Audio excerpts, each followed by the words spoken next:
En atteignant un certain âge, de nombreux voyageurs découvrent qu'il existe des facilités dont ils n'ont jamais été informés. Des situations comme payer des frais inutiles, attendre dans des files évitables ou perdre des avantages disponibles sont plus courantes qu'on ne le pense. Tout cela se produit parce que l'information est dispersée ou n'est pas présentée de manière claire. À partir de 60 ans, des avantages sont activés, mais ils restent cachés dans des documents longs et dans des réglementations difficiles d'accès. Ces bénéfices incluent des services gratuits, une attention prioritaire et des options préférentielles rarement mentionnées de manière directe. Pourtant, ils sont bel et bien prévus dans les normes en vigueur. Après avoir examiné des politiques de voyage et des règles de transport dans différents systèmes, il devient évident qu'il existe des droits pensés spécialement pour les voyageurs âgés. Réclamer ces facilités améliore non seulement l'expérience de voyage, mais permet aussi d'éviter des dépenses inutiles à chaque trajet. Mais avant tout, rappelle-toi que ces avantages ne sont pas valables dans tous les pays. Vérifie toujours la compagnie aérienne et le pays à partir duquel tu vas voyager. Bénéfice 10. Assistance à la mobilité. L'un des services les moins connus est l'aide à la mobilité gratuite dans les aéroports. Elle inclut un accompagnement en fauteuil roulant ou un transport en véhicule électrique sans qu'il soit nécessaire de présenter des certificats ou de justifier une condition médicale. La plupart des personnes âgées ignorent qu'elles peuvent en faire la demande à l'avance. La demande peut être faite dès la réservation du voyage, confirmée par téléphone avant le départ et répétée au moment de l'enregistrement. De plus, la personne accompagnante peut souvent bénéficier de l'embarquement anticipé en même temps que le voyageur recevant l'assistance, ce qui simplifie l'expérience pour les deux. Dans plusieurs aéroports internationaux, il existe même des zones spécialement conçues pour offrir ce soutien aux voyageurs plus âgés. Bien que ce service ne soit pas mis en avant de manière visible, il suffit de le demander pour bénéficier d'un déplacement confortable et efficace entre les différents points du terminal. Bénéfice 9. Facilité au contrôle de sécurité. Les contrôles de sécurité proposent des procédures simplifiées pour les personnes âgées, même si peu le savent.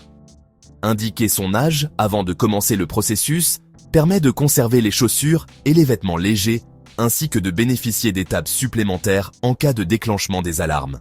Sans cette information, beaucoup suivent des procédures plus longues que nécessaire.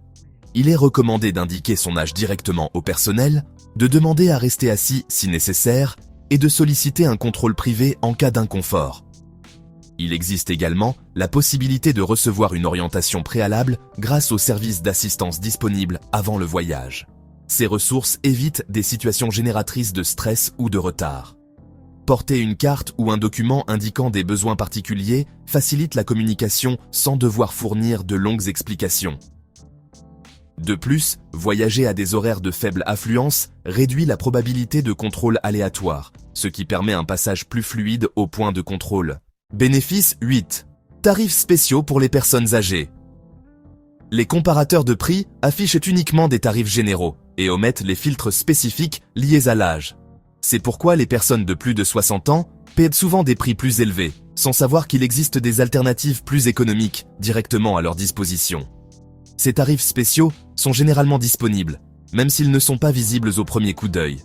Pour y accéder, il est utile de consulter les sites officiels, d'indiquer sa date de naissance lors de la réservation ou de poser la question par téléphone.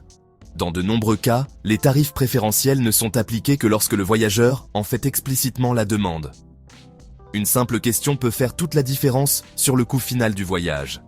Comme ces options n'apparaissent généralement pas sur les plateformes de comparaison, il est toujours judicieux de vérifier s'il existe des prix adaptés à l'âge. Dans bien des situations, le tarif le plus bas ne figure pas à l'écran, mais se trouve derrière la bonne question posée par le bon canal. Bénéfice 7. Bagages supplémentaires sans frais. De nombreux voyageurs âgés paient des frais de bagages qu'ils auraient pu éviter. Certaines politiques prévoient une franchise spéciale pour les personnes âgées, soit sous la forme d'un bagage supplémentaire, soit d'une limite de poids plus élevée. Cependant, cette information reste souvent dissimulée dans de longs documents que peu de gens consultent. Il est recommandé de vérifier les conditions avant de réserver, de confirmer par téléphone s'il existe une flexibilité liée à l'âge et de le mentionner à nouveau lors de l'enregistrement. Même lorsqu'il n'existe pas de règles explicites, il arrive souvent que des exceptions soient accordées, simplement parce que la personne a demandé à l'avance ou directement au comptoir. En outre, l'équipement médical nécessaire au voyage doit toujours être transporté sans frais supplémentaires et n'est pas comptabilisé dans la franchise habituelle. Avoir une note médicale et conserver les dispositifs dans leur emballage d'origine aide à éviter les malentendus et accélère le passage au point de contrôle. Bénéfice 6. Embarquement prioritaire. Beaucoup de personnes âgées ont attendu de longues files d'embarquement sans savoir qu'elles pouvaient monter à bord plus tôt. Dans plusieurs cas, l'accès prioritaire est autorisé pour les personnes dépassant un certain âge, à condition qu'elles en fassent la demande directement au comptoir ou à la porte d'embarquement.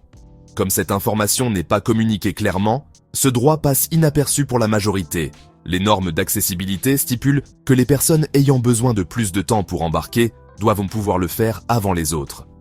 Bien que cela soit principalement mentionné en lien avec la mobilité réduite, dans la pratique, ce traitement préférentiel s'étend également aux personnes âgées qui en font la demande calmement et respectueusement. Aucune documentation supplémentaire n'est généralement exigée. Il suffit de s'identifier et d'expliquer le besoin. La meilleure stratégie consiste à demander au moment de l'enregistrement ou à la porte s'il est possible d'embarquer à l'avance en raison de l'âge ou d'un besoin de temps supplémentaire pour s'installer. Un ton calme et poli augmente les chances d'obtenir une réponse favorable. Monter à bord sans stress permet de trouver de la place pour le bagage à main et de s'asseoir tranquillement, évitant la précipitation des dernières files. Bénéfice 5.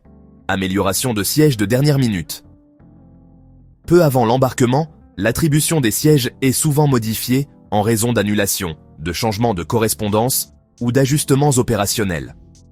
Dans ce court intervalle, il arrive que des sièges plus confortables ou offrant davantage d'espace pour les jambes restent disponibles. Beaucoup de voyageurs âgés ignorent que c'est le moment idéal pour demander un changement de siège sans frais supplémentaires. Se présenter suffisamment tôt au comptoir de la porte permet de parler au personnel tant qu'il reste une certaine marge de manœuvre pour réorganiser les sièges. Une demande polie, en indiquant l'âge et en exprimant le besoin de plus de confort ou d'une place côte couloir, peut améliorer considérablement l'expérience de vol. À ce moment-là, le personnel dispose souvent d'une certaine flexibilité pour décider qui peut bénéficier de ces places disponibles. La recommandation pratique est d'arriver en avance, d'observer le processus et de s'approcher du comptoir entre une demi-heure et 20 minutes avant le début de l'embarquement. Expliquer qu'il s'agit d'une personne âgée, mentionner un besoin spécifique, comme éviter un siège du milieu pendant de longues périodes, et remercier même en cas de réponse négative, augmente les chances d'obtenir une amélioration lorsque celle-ci est possible. Bénéfice 4. Médication et équipement médical. Les articles médicaux nécessaires au voyage ne doivent pas entraîner de frais supplémentaires ni être comptabilisés dans la franchise habituelle. Les dispositifs d'assistance, appareils respiratoires, aides à la mobilité et éléments similaires bénéficient d'un traitement particulier que beaucoup de personnes ignorent. Dans certains cas, il suffit de préciser qu'il s'agit de matériel médical indispensable pour éviter des frais injustifiés. Il est essentiel de transporter les médicaments dans leurs emballages d'origine, avec les étiquettes bien visibles, et si possible accompagné d'une note du professionnel de santé. Cela est particulièrement important lorsqu'il s'agit d'un traitement pour une longue période ou de médicaments nécessitant une réfrigération. Déclarer ces éléments dès le début du contrôle de sécurité accélère le processus et réduit le risque de malentendus. Il est également utile de conserver des copies imprimées ou des photos des étiquettes et des ordonnances au cas où une vérification supplémentaire serait nécessaire. Placer les médicaments et l'équipement médical dans un endroit facilement accessible du bagage à main facilite leur présentation lors du contrôle. Ainsi, on évite des retards inutiles et on garantit l'accès à des traitements essentiels pendant tout le voyage. Bénéfice 3. Accès d'un accompagnant jusqu'à la porte d'embarquement. Il est possible pour un membre de la famille ou un ami d'accompagner une personne, âgée jusqu'à la porte d'embarquement, même si cette personne ne voyage pas. Ce laissez-passer spécial permet de passer le contrôle de sécurité et de rester au code du voyageur jusqu'au début du processus d'embarquement. Cependant, très peu de personnes en font la demande, car elles ignorent que cette option existe. La procédure est généralement simple. Se présenter au comptoir de la compagnie de transport avec la personne accompagnante, présenter une pièce d'identité valide et demander l'autorisation pour que cette personne puisse accompagner jusqu'à la porte. Ce dispositif est conçu spécialiste pour les personnes ayant besoin d'un soutien supplémentaire, que ce soit en raison de l'âge, de l'anxiété liée au déplacement ou de difficultés d'orientation. Il convient de noter que, à certains horaires de forte affluence, le nombre de laissez-passer peut être limite. C'est pourquoi il est recommande de vérifier à l'avance si ce type d'accompagnement sera disponible à la date et à l'heure du voyage. Avoir quelqu'un de confiance à ses côtes jusqu'au moment de l'embarquement peut réduire le stress, faciliter la gestion des bagages et offrir un sentiment supplémentaire de sécurité. Bénéfice 2. Compensation en cas de retard prolongé. Lorsqu'un retard important survient pour des raisons sous le contrôle du transporteur aérien, il existe des droits à compensation que de nombreuses personnes âgées n'exercent pas. Ceux-ci peuvent inclure des bons pour les repas, un hébergement en cas d'annulation ou de retard nocturne, ainsi que le transport vers et depuis le lieu d'hébergement. En pratique, ces avantages sont rarement proposés spontanément. Pour les faire valoir, il est important de se rendre au comptoir concerné dès que le retard dépasse un certain seuil horaire. Adopter une attitude calme mais ferme, mentionner son âge et demander la compensation prévue selon le plan de service à la clientèle est une stratégie efficace. Il est également recommandé de demander que tout accord soit remis par écrit, sous format papier ou numérique. Conserver les justificatifs de dépenses, les captures d'écran des annonces de retard et toute communication reçue aide à appuyer d'éventuelles réclamations ultérieures. Dans certains cas, les réglementations prévoient des compensations supplémentaires en fonction de la distance du trajet et de la durée du retard. Être informé et faire une demande claire peut transformer une attente épuisante en une situation plus gérable et moins coûteuse. Bénéfice 1.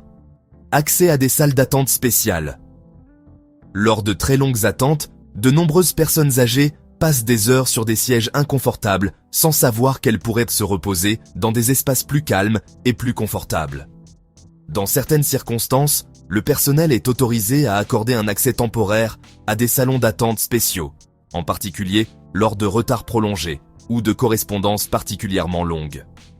Même s'il ne s'agit pas d'un droit garanti dans tous les cas, de nombreux témoignages de voyageurs indiquant qu'il est possible d'obtenir cet avantage simplement en formulant la demande adéquate. La clé consiste souvent à expliquer son âge, la durée de l'attente et la nécessité de disposer d'un endroit plus confortable pour se reposer. Parfois, l'accès peut être accordé aussi bien à la porte d'embarquement qu'au comptoir du service client. En plus de demander directement, il est également utile de vérifier si une carte bancaire ou un service de voyage associé offre un accès au salon en cas de retard. Plusieurs programmes incluent cette option sans que l'utilisateur ne s'en souvienne ou n'y pense au moment du voyage. Dans tous les cas, la règle reste la même. Celui qui se renseigne et pose des questions a plus de chances d'attendre dans de meilleures conditions que celui qui reste silencieux. Merci de m'avoir accompagné jusqu'à la fin. Souviens-toi que ces avantages ne sont pas valables dans tous les pays. Vérifie toujours la compagnie aérienne et le pays depuis lequel tu vas voyager. Si ces informations t'ont été utiles, je t'invite à t'abonner pour ne pas manquer les prochains contenus, à laisser ton commentaire pour poursuivre la conversation et à partager la vidéo avec quelqu'un à qui elle pourrait être utile. Et si tu veux continuer à découvrir d'autres astuces pratiques, reste encore un peu et regarde les autres vidéos de la chaîne. À très bientôt pour la prochaine.